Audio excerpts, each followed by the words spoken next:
Hey, good morning, boys and girls. We're live, and there's Ewan. Hello. So we are ready to talk about dirt bikes. Ewan's getting ready to go to school. Dave Kessler, Brady Metter, Bruce Kennedy. What is happening from the Mitten State? That's right. Cup of coffee and a banana nut muffin. That sounds lovely, Dave. And Tombstone, Arizona. Super, super fun place. Jeff Benton, what Doc is Holliday. going down? Yeah, Doc Holiday. Hey, Ewan, can you go grab me my microphone sitting over there to the right of the camera? How are you guys all doing? Yeah, that one. Okay. Hey, there's my mom. Everybody say hi to my mom, Suzanne Spradling. There goes Ewan. Hang on, I gotta close this door so other craziness doesn't come in here.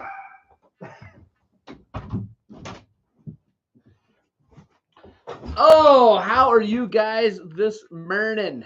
I hope you're all well. Bike Vault, Jeff Greenwood, Casey York, what's happening? Chris Kinberg, Crash Hard Enduro.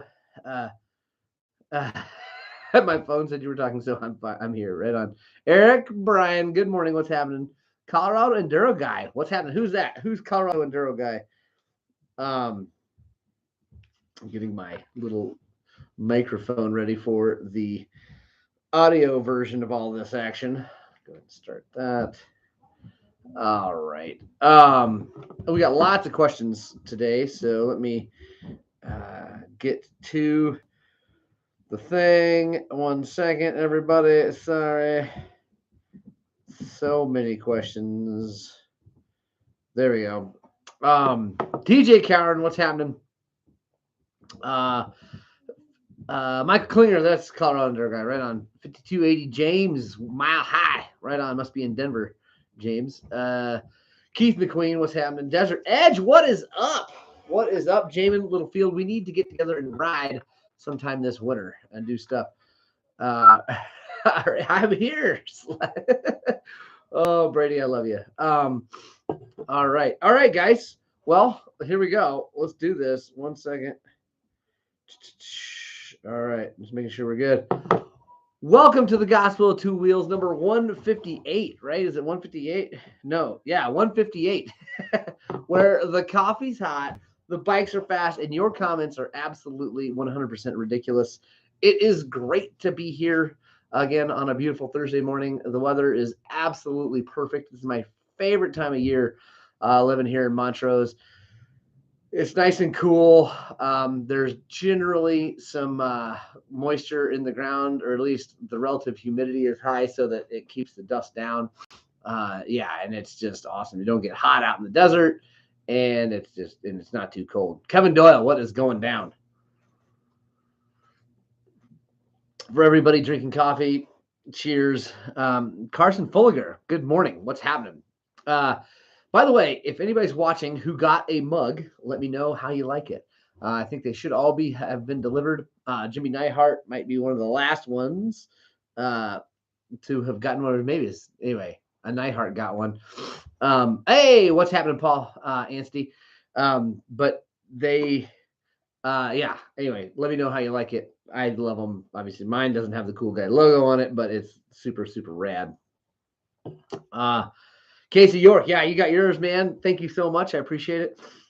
Let's get to these comments because we have lots of them. Wes Dietz. Wes, are you on here and thing? I haven't seen No Pro come up yet. But which is anyway, the internet is a weird world. Let's start with James Eastman. What brand bearing would you recommend for a KTM 350 EXCF? Going to do all my suspension, steering, and wheel bearings over the winter. OEM would be my suggestion if you can afford it. They are definitely more expensive, but they last way longer than the all balls or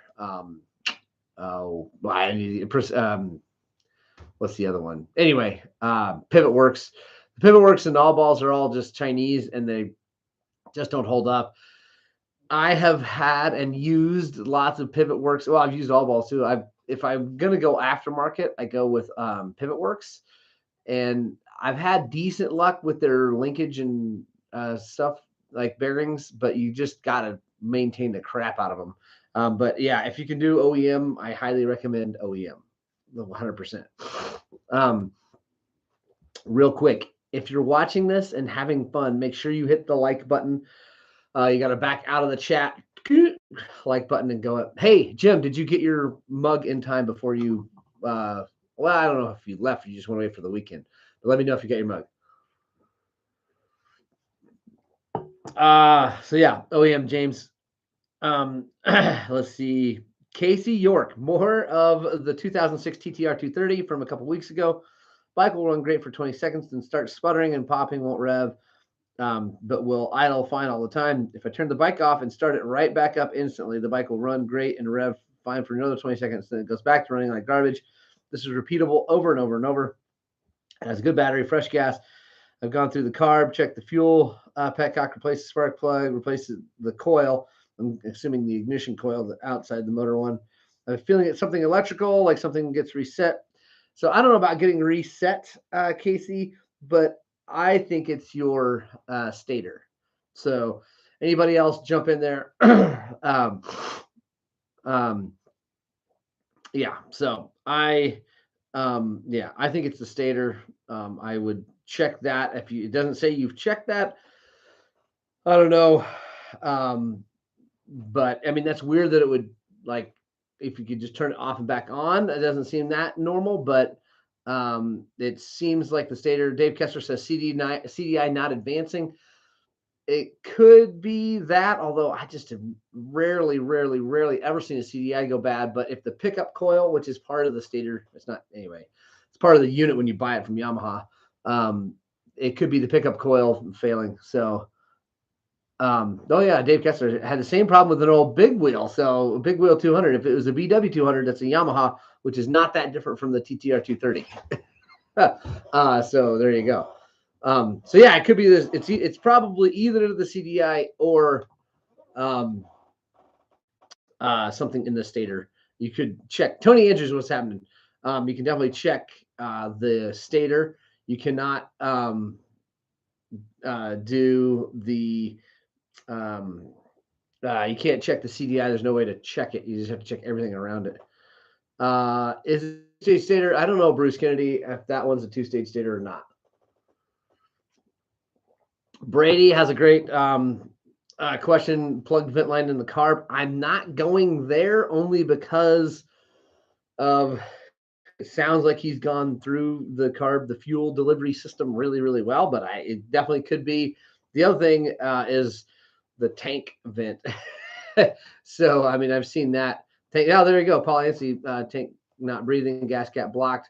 Definitely possibility. Or if you got one of those stupid little top knot things that people put on their gas caps with little, throw those things away, people. They are garbage. They fail all the time.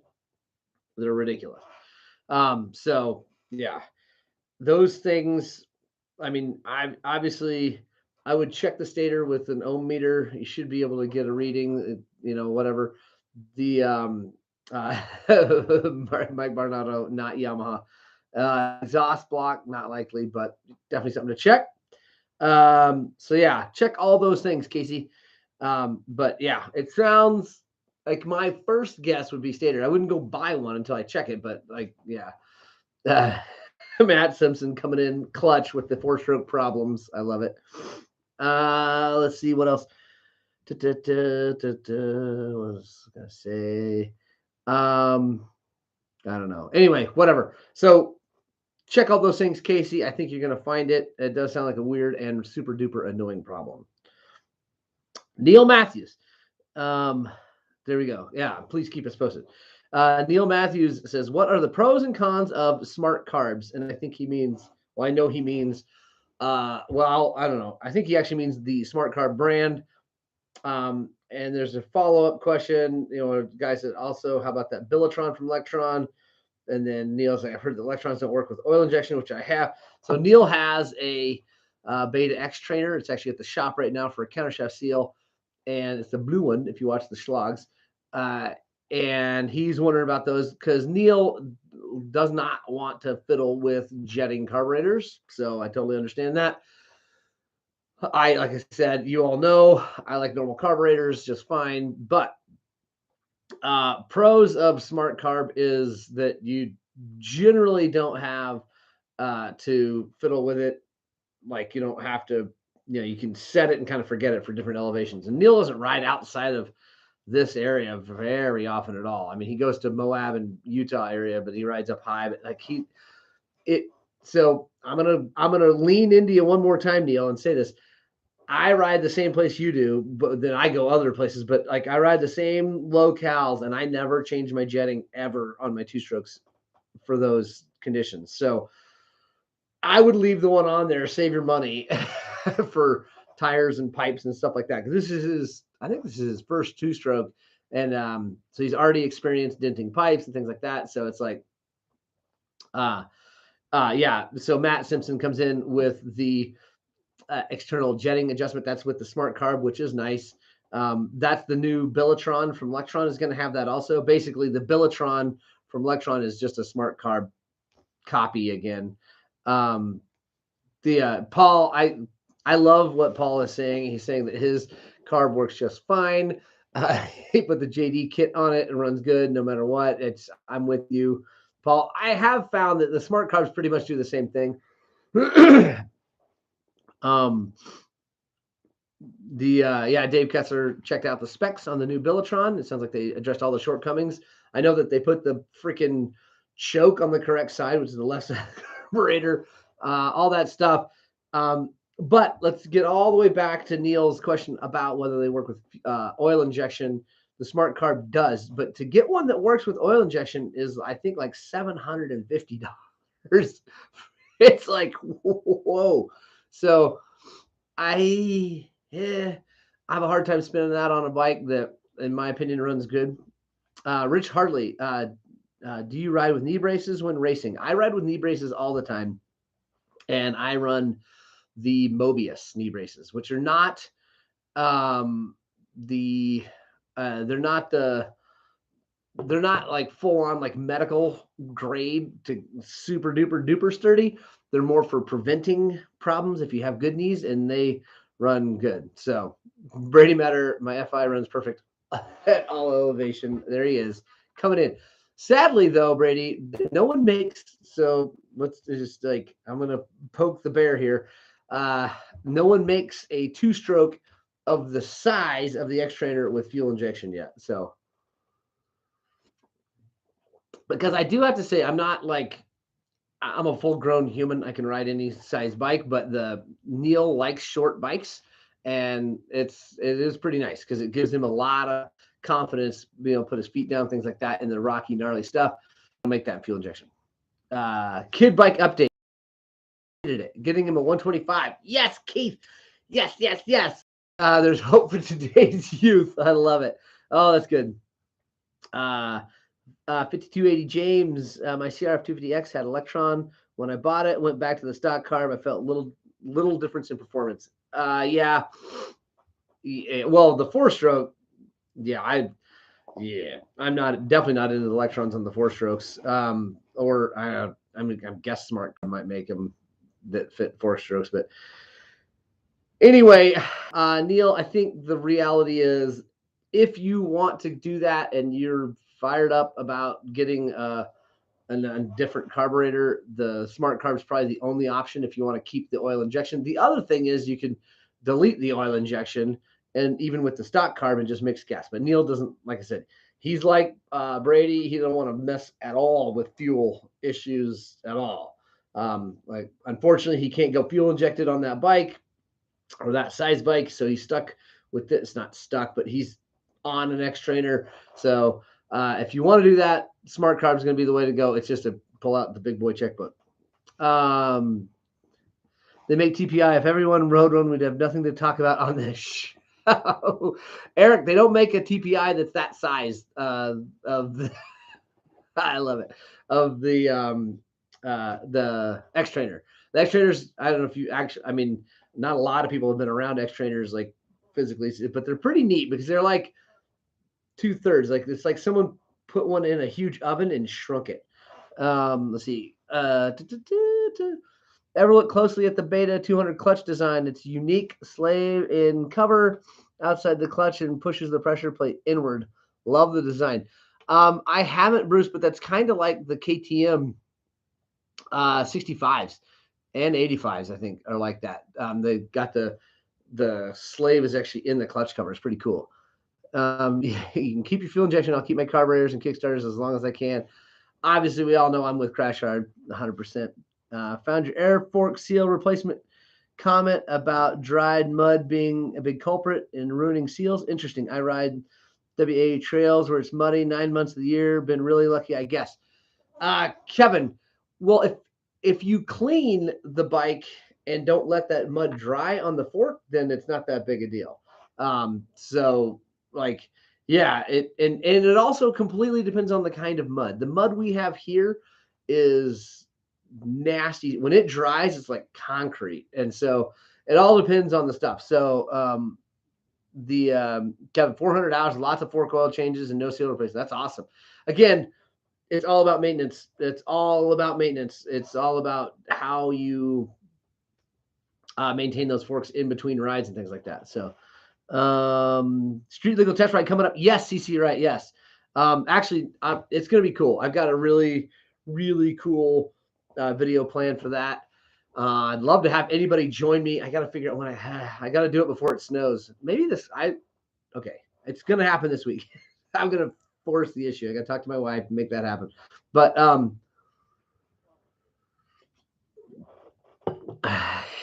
I love it. Brady Metter, 400 hours, no bushing or seal replacement. I feel sorry for your fork tubes. Kevin, I have to say I'm with Brady. I guess Brady, the one thing is if he's changing his oil like a lot, then that might keep those bushings in like decent shape. Like, but it'd have to be like every 20 hours. And still, anyway. Let's see. Paul, yeah. So the X Trainer is 10% smaller than a full-size bike. Yeah, it's like they just went. Eek. It's a really neat bike. I really wish though they would put their cool guy suspension on it because the stock stuff is pretty iffy. And Morgan Tinkey, who's a pro beta rider, lives here in town, and her X Trainers, they're super duper trick. They have KYB forks and shot. I mean, it's like the business. And so they can do it. And I mean, and I don't know if you can just buy that from Beta. You probably can because Beta does that, but it's pretty sweet. Let's see. Brady, yeah, bushings do still wear out 100%, but they would wear a lot less quickly than like most of the people who do 150 hours between oil changes. Let's see. Maybe there's no oil in the forks to leak, Dave Kessler. X-Trainer gets the hot girls out on the trail. Yes, Bruce Kennedy, it does. But so Paul, I'll let you answer. I'll let you respond to that one. James Taylor just got back from roosting, checking for the mug today. Has the XR rebuild started? No, it has not started. I've been too busy with too many things and money. It's going to cost a bunch of money to fix that, to go through that XR. So, but it's coming soon. Good friend here on the front range rides an X Trainer. He makes the NAR look easy on that thing. Crash Hard, yeah. They're neat bikes. They're really cool. And Paul, you can buy the upgrade kit, but it's big dollars. I'm sure it is. So Morgan Tanky, I guess we're friends. I mean, I don't know her well, but we're friendly. We talk to each other. We don't hang out a bunch, but she's really good friends with a good friend of mine, CJ Inda, and he actually bought one of her X Trainers that had all the cool guy stuff on it, and it was awesome. So Chris Kinberg, when do you recommend changing linkage and swing arm and steering bearings on a new bike? I only change them when they're junk, but I grease them at least once a year. It really kind of depends on the year, how much riding, how much wet and mud. And I mean, you're in the desert, so you're probably not, probably once a year is a pretty safe thing for you. When you live back east, you're riding the mud and the wet and the gnar all the time like that, then you need to do it more often. Chris Solom, there we go. This hot girl rides an X Trainer. Right on, Chris. That's awesome. X Trainers are freaking awesome. And the reason I made the comment about Paul taking Bruce's thing is because Paul also rides an X Trainer. Let's see. I think I've got all those done. We got one more set of questions. I think. Come on. There we go. Here we go. Oh, this is a good one. I like this one. Hang on. Anyone know if the lucky kit for the extrainer is any good? Didn't name Eric. I don't know. It's probably okay. But there we go. Talk to Aaron at AMP Suspension to Montana. Or, I mean, I would say talk to Brady at TBT. TBT's worked on those a bunch. So a steering head bearing set full of rust. Bike was run as a snow bike and had lots of wet. Yeah. Yeah, steering head bearings get neglected. Well, they all the bearings on the chassis get neglected bad. Yeah, it's just you gotta get after it. Let's see. Miss the greaser fittings, the old days of the linkage. Yes, David Gray, I'm with you 100%. Jep7, did you remove your thermostat on the XC250 XCW? Yes. I took that out, threw that away, and put just normal hoses in it. I don't ride. Well, I do ride in the cold, but I don't ride super duper fast in the cold, like on a snow bike kind of thing where there's just tons of cold snow and things like that coming up on it, causing it to get too cold. So, yes, I delete that thing. It's just a fail point that I don't like. So anyway, not dead last from Instagram. Not dead last. KTM has 4 bar positions. Are they primarily to accommodate the size / height of the rider and personal experience, or do different styles of riding MX Enduro benefit from different positions? That is a great question. My short answer is to accommodate the rider and to make them comfortable. So that's the short answer. And I think that's really the basic. But that being said, if you move the bars forward, it's going to make the bike handle a lot. It's going to make the bike turn in the tight stuff easier. If you move the bars back, it's going to make the bike handle better at highest speed. Not because it's really changing the geometry of the bike, but it's forcing the rider either forward or back and changing the geometry of where your steering is. And so if you like riding, if you're like an average sized human, let's say, 5'10", like me, whatever, and you want to get the bike to turn a little bit tighter, then maybe move the bars forward. If you're wanting to do more moto and things like that, maybe put the bars back. It's going to force you back, changing the geometry of the bike as you sit on it and make it handle better at speed. But yeah, that's what those things are for. I tell people all the time to mess with them. Like you can't break anything fiddling with it. So why not mess with it and get the bike set up just like you like it? Jim asks, where is the turkey burn start? It's going to be at the new gigantic parking lot at Dry Creek. I mean gigantic because it is like, seriously, I'm not even kidding. You could land 2 bush planes nose to tail in the thing. It is freaking massive. It's like huge. But so that's going to be where it is, which is where the old power line parking was. Brady, you're an average sized Viking, not human. Bike vault, just blowed the clutch on 300 EXC. The old oil was black. Is the seal breaking up? Huh. Bike vault, you might have a problem. You might have a problem with that, and that's weird because your bike's not that old. Although you do live in Thailand and it's really wet there, and so maybe some moisture got in there, but you might have a seal going south. Is it still working just fine? Because that is odd. You might have rubber, and also it depends on the fluid.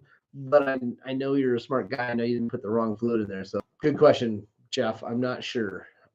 You must be working with a large window of normal.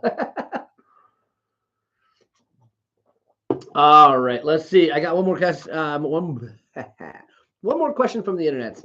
DC Luby. I'm not sure who that is. I started riding Montrose because I live in Durango and I'm from Carbondale. It's a great halfway spot to meet the Carbondale homies and shred together.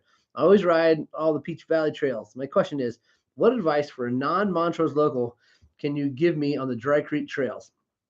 Maps online seem hard to find, and I'm curious, can you spend a full day there and navigate trails easy? DC, short answer, yes, 100%. You can definitely spend a full day there. It's really tight and rocky.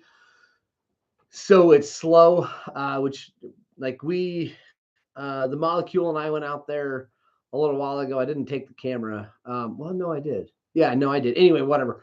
And we did 58 miles and it was, we were done. That was it. We're done for the day. And there's more out there, but it's like, yeah, there's a lot that's off map and things like that. But anyway, yes, there's a full day's worth of riding out there. It's amazing. And yes, you can navigate it pretty easily. DC, if you stop by the shop next time you're in town, I have free BLM paper maps of the area that are really good. And then Cotrex actually really does have almost all of the trails on it. So yeah, Dry Creek is amazing. Viking sounds about right. My mom says average for okay. Yes, Kevin O'Laughlin coming in clutch with the comment. Yes. How's it going, KO? Let's see. Bike Vault clutch works okay. I'm using 5.1. Bike Vault, I would just maybe run it for a little while and check it again and make sure it doesn't get black again soon. Because if it gets black again soon, you're obviously losing a seal. So just run it for a while and see what happens.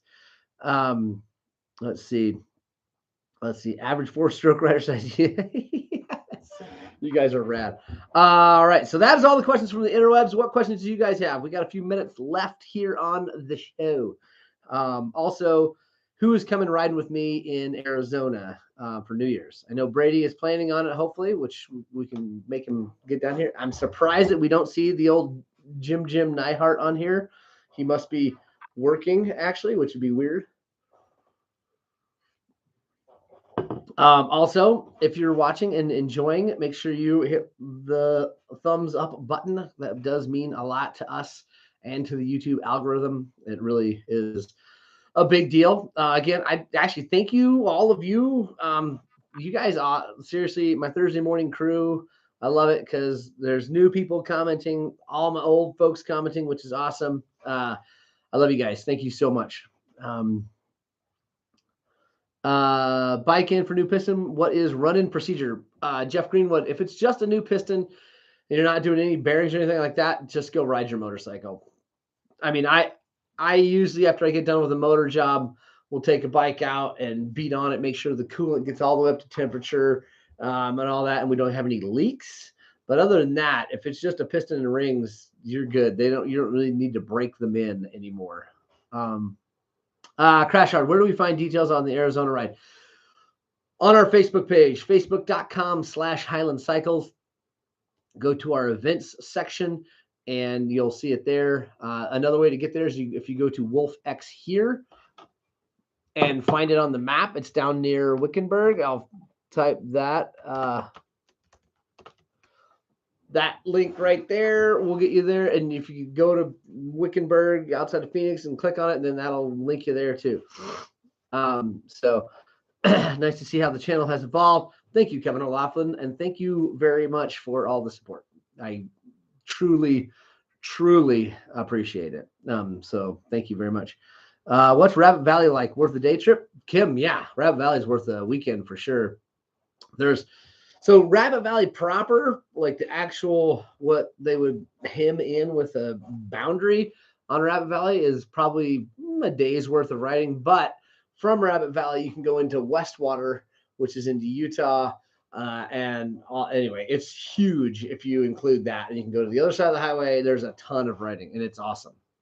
Yeah, Matt Simpson, great place to ride. Agree. Bryce Davis, don't tear up your knee. Don't do it. It's that 4-stroke you bought, man. Let's see. What date is the AZ ride? You'll be in my backyard. Red, we are going to be there for New Year's, whatever that Thursday, Friday, Saturday, Sunday, Monday is. And I wish I could remember so it's probably like the 30th of December, but it is when we can get there. We'll be there over New Year's because New Year's falls on the weekend. Brady, I love you. So I would, whatever the weekend of New Year's is, that's when we're going to be there. We're going to ride. We're going to stay at mile markers. we're definitely going to try to get a day at the Canyon Enduro or Canyon motocross track because my boys really like riding moto, especially Thomas. It's really seems like that's kind of becoming his thing. He's really enjoying riding tracks. So we're definitely going to get a day in there, and my family might go a day early or stay a day late to make that happen because I don't know, whatever. We'll see. But that we're going to be the Ride the World series of awesomenesses is going to be from Friday, Saturday. It's going to be Friday, Saturday, Sunday of New Year's. So it's going to be rad. And Kinberg, I can't wait to see you, dude. I wish it happened on a dirt bikes. I squatted and stood up. Dang, Bryce. That's not good, dude. Not good at all. Oh, that's a bummer, man. I'm sorry. I shouldn't be laughing. I'm old too, though. Like I friggin' yeah, things hurt. Oh, Bike Vault, was the flying frog intentional? No, that was totally on purpose. If you guys watch the Dirt Bikes and Guns video, which by the way is blowing up, seems like a lot of you guys like Dirt Bikes and Guns, which is awesome. That was just you and my son being a complete goofball in front of me. He was, oh, he was cracking me up. So yeah, that was 100% intentional, and he was killing me. Brady, I know, moto bro, totally, but hey, whatever, man. He likes riding, he likes shooting. I'm happy. He doesn't like video games and all that stuff. So he doesn't even want a phone. He doesn't even want a computer. He hates the iPad that they gave him at school. So I'm happy. I don't care. If he wants to ride moto, he can ride moto. There's hopefully, I hope this doesn't jinx it, but I'm going to say it. I don't believe in jinxing anyway. So if God wants this to happen, it's going to happen. But my wife and I are looking at buying some land and getting out of the city of Montrose, which it's not much of a city. But we've got a piece of land lined up, and it's owned by actually family. So I think it should work. I can't imagine why it wouldn't. If it does, there will be a new moto awesomeness, serious radness going down in Montrose. So that is way out, but anyway, it's gonna be rad. So are they still the same as the FB event? Yes, Chris Kimberg, they are the same. One of the worst injuries was after riding and loading a bike into a pickup. Dude, so many people have been hurt like that. You step through a freaking ramp. Anyway, bad. If you have time, go down to ACP track in Buckeye, about an hour away from Canyon, but a way better track facility. Yeah, Red. It is. I've been there. And it is. I actually broke my wrist there years ago. It is a way better track, but it's too far for anyway. So probably won't happen. But it is a cool place. Well, I'll probably get down there with the boys some other time this winter, maybe.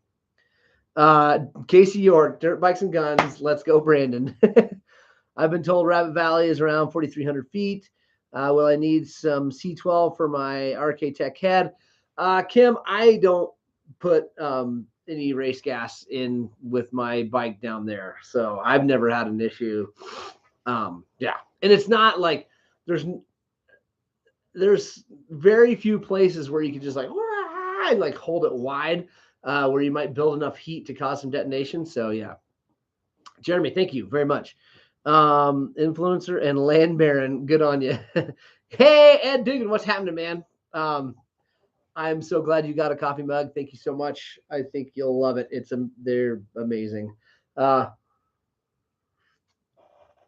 Let's see. I can bring 100 race gas if people need. Oh yeah, down in Phoenix. Yeah, for sure, man. Yeah, and I like when I go to Phoenix, I'm not going to be putting race gas in the bikes. I put race gas in 50/50 down in Oklahoma for my 125 because I've got such a nasty freaking head on that thing. From Kelsey sent me a head specifically for the Shady Burrow, which was going to be up around 12,000 feet, and I haven't taken it off yet. It actually runs fine down here on pump gas with the right jetting, but down in Oklahoma, 50/50, and it ran great down there too.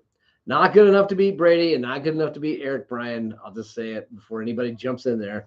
But still, it ran awesome. 87 in your FI 450. Oh, Brady better. And so, let's see. what was I going to say? I can't remember what I was going to say. Anyway, guys, I got a boogie. It's 8 o'clock or 8:03. Anyway, I love you. Punk Rock Club. Thank you guys for sticking around to the end. You guys are rad. I love you guys so much. I really, really appreciate you guys being here on Thursday mornings. It means an absolute ton to me. Paul Anstey, I can't wait to meet you, dude. I hope you get down here soon. Brady better. Oh, there's my mama. I love you, mama, so much. You guys are rad. Have a great day. Please spread the gospel of two wheels. We need more people on dirt bikes. It will make a better group of humans. I guarantee it. Anyway, I love you. Have a great day. I hope that what we're doing at Highland Cycles is inspiring you guys to get out and ride your dirt bikes.